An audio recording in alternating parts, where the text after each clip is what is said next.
Udine is a Broward County commissioner, a former mayor of Parkland, whose daughter goes to school at Stoneman Douglas, and he joins us now on the phone. Commissioner Udine, first of all, we are so sorry for your community and what you all have dealt with and are dealing with today.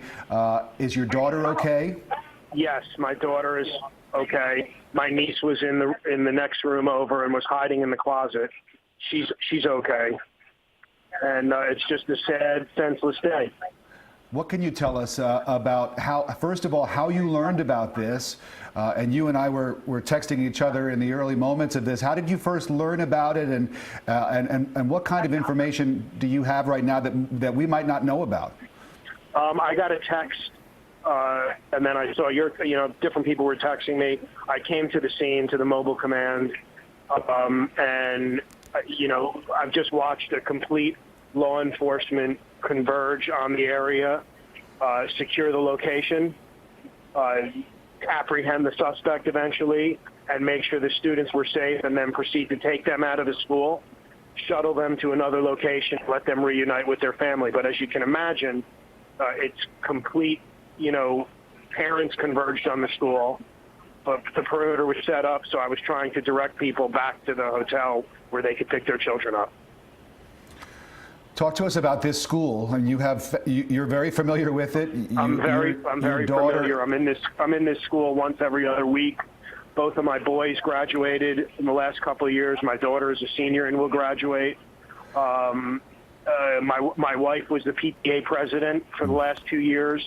I mean, I know this school inside and out. It's a top school. It's an A-rated school in a community that's very safe and secure and desirable, and it's just this crazy tragedy. So when you hear the name Nicholas Cruz and you talk to your children who have been through that school, was anybody familiar with him? Did anybody know who this person is, and did they have any thoughts about him?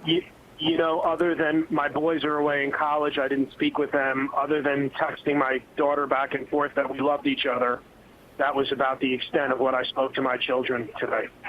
But when you hear the stories, as we have today, that this was someone who was known to the school, that he had been expelled from the school, that his behavior had come into question, that he had been forbidden to come onto campus with a backpack because he was known to have some type of obsession with guns and weapons. When you hear about all of that, that information was known to people inside of that building, and now here we are today. What questions does that raise for you? I mean, we have a police officer that's through the city that's stationed in this school. But, those are questions and everything that's going to have to be looked at to make sure if there's ways that we can improve, it would need to be improved. But I don't have any of that information. I don't know any of those details. But at this point, I'd like to, make sure everything's safe and secure, deal with the victims, because I know there's going to be victim advocates and grief counselors in town, and then, then we can take a look and see if there's things that need to be done differently or better.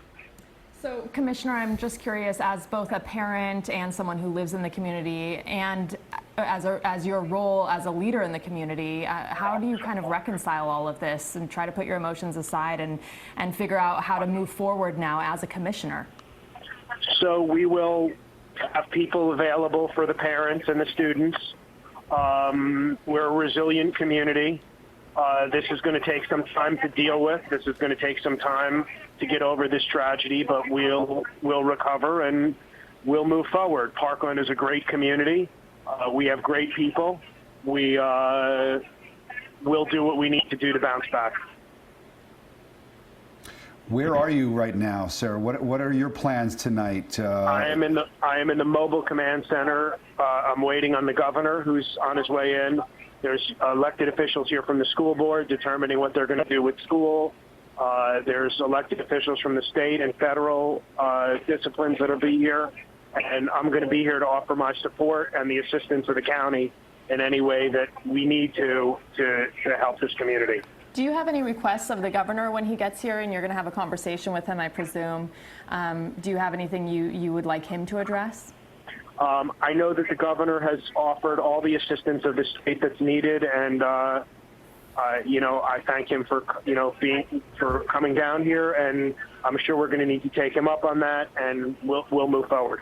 And what about our elected officials from here in South Florida and around the country who are weighing in, of course, and offering thoughts and prayers? I wonder if you have any messages or any requests of them, of our elected officials in Washington. I think that it's a little early. I don't want to jump on that and politicize any type of issue like that right now. I'd like to just wait for the people to heal a little bit. Then let's take a look at different things, at political solutions, if that's the case. I think right now what we need to do is come together as a community. I think that was a call. I believe they may need some O-type O blood, O-negative blood. So go donate blood at your local hospital of O-negative if that's what you are, and we can deal with all the political stuff afterwards. I don't think this is something to be politicized. Understood. It's just a tragedy. It is a tragedy. Just logistically speaking, what about the school? What about the students who go there? What about school tomorrow? Can you give any kind of information for parents out there in terms of, what students are going to do? I mean, we've got months of school left. What's going to happen at the school? I'm sure the school board and Superintendent Runcie will make a decision about how they'll proceed with that. As far as what will go on in the future, they'll work that out. Like I said before, we're a resilient community, and we'll get through this. And is the county commission planning any kind of special session? Is there anything going on that if members of your community would like to come and speak up or listen to what commissioners are having to say, is there a way for them to do that? Well, all the county assets would be activated for something like this. There were county buses transporting people from the school to the hotel, and I think that the county will do whatever's necessary to assist. Michael Udine is a former mayor of Parkland. He is a Broward County commissioner. We're so glad that your daughter and your niece are okay. Thank you so much for calling in and talking to us about that. We appreciate your time, sir. We'll be checking back with you.